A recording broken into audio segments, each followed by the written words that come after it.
શિયાળામાં મોટા ભાગના લોકો સામાન્ય પાણી કે ઠંડા પાણીને બદલે ગરમ પાણીનું સેવન કરે છે। આમ તો ગરમ પાણી પીવાથી ઘણા સ્વાસ્થ્ય લાભ મળે છે, પરંતુ કેટલીક વખત ફાયદાકારક વસ્તુઓ પણ નુકસાન પહોંચાડવા લાગે છે। જી હા, જો તમે આખું ગરમ પાણી પીતા હોવ તો તમને ઘણી સમસ્યાઓનો સામનો કરવો પડે છે અને તમારે તેના વિશે જાગૃત રહેવું જોઈએ।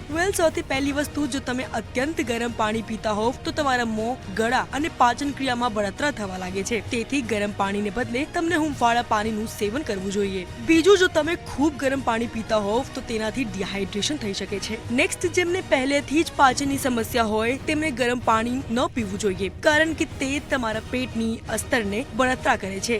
એના પછી, જો તમે લાંબા સમય સુધી ગરમ પાણી પીતા હોવ તો શરીરમાં જરૂરી મિનરલ્સની ઉણપ થાય છે, કારણ કે ગરમ પાણી પીવાથી વધુ પડતો પરસેવો થાય છે અને શરીરમાં પ્રવાહી ઘટવા લાગે છે અને ઇલેક્ટ્રોલાઇટ અસંતુલન થાય છે। અને છેલ્લી વસ્તુ કે ગરમ પાણી પીવાથી પાણીની ઉણપને શરીરમાં શુષ્કતા આવે છે। તમે તમારા ચહેરા, હોઠ અને આખા શરીર પર શુષ્કતા પણ અનુભવી શકો છો। હાલ તો આ વિડીયો બસ આટલું જ। આવા જ ઇન્ફોર્મેટિવ કોન્ટેન્ટ માટે તમે જોતા રહો મંતવ્ય ન્યૂઝ।